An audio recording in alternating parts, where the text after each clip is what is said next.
See, this what you Negroes, this was old Shay Duke missing completely, entirely over his head.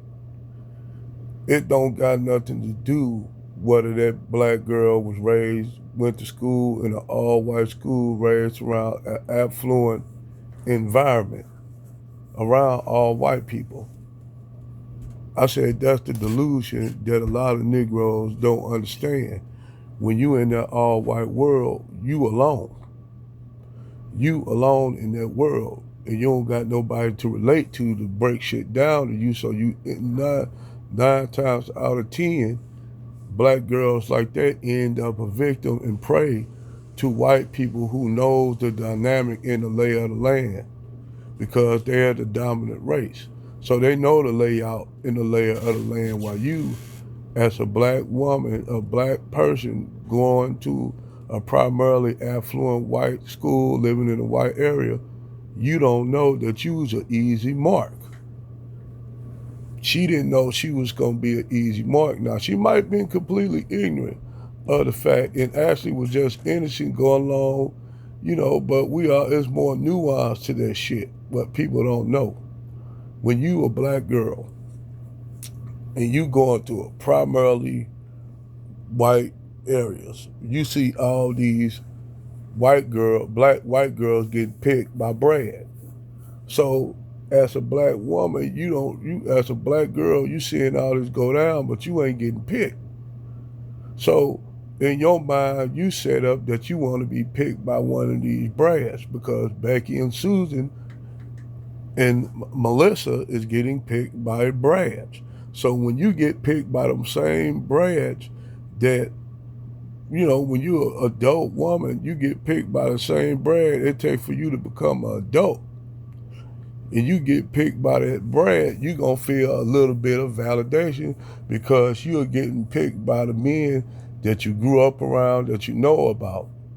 And you're going to feel a little bit of that you being validated because now you feel you in the spot.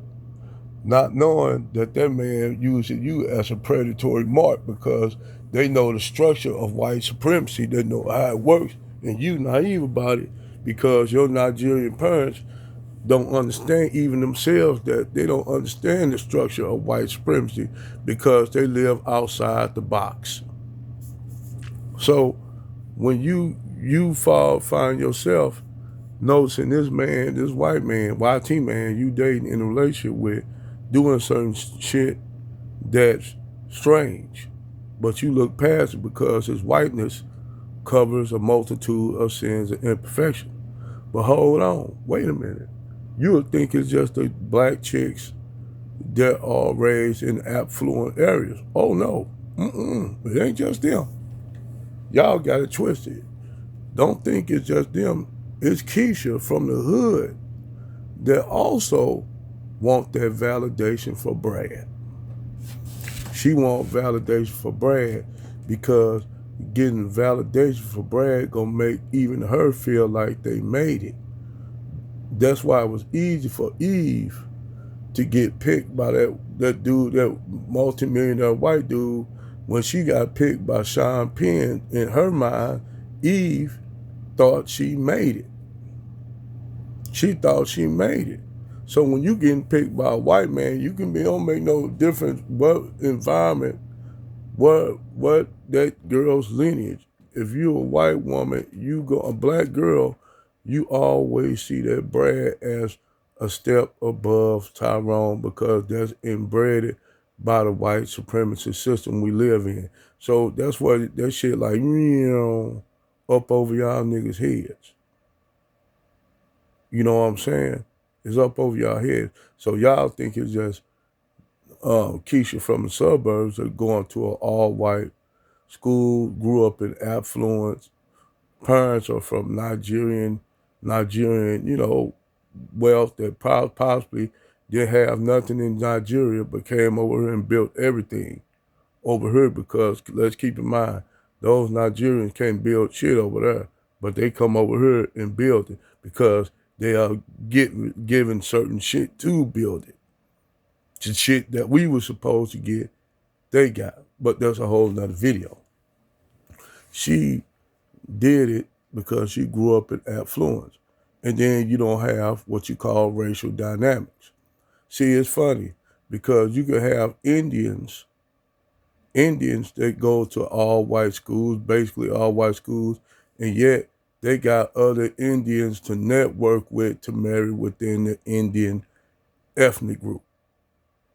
You know what I'm saying? They network. Or Arabs. You'll have Arabs going into those same communities, but they got an intact community where, hey, Muhammad, um, my friend has a daughter, and we want to network and want y'all to get married. You see, they have networks where black people, whether they be Nigerians or other people, don't have them networks. And then by a lot of Africans, I'm just gonna keep it real. A lot of Africans, they come off as white worshiping anyway. They white worshiping anyway. So they love for their daughter to marry a white man. Not, they're just the context. But no, it ain't just these Keshias that live in affluent white areas that go for these brads and can get duped like that. You got black women that come from the hood. A white man can tell them anything and they'll go with it. Hence, all those black women on that panel, those are FBA women up there talking to white men, telling them, please delete black men. But y'all think American black women, FBA women, won't be as gullible as that black woman from Nigeria. Huh, I beg to differ, but I digress.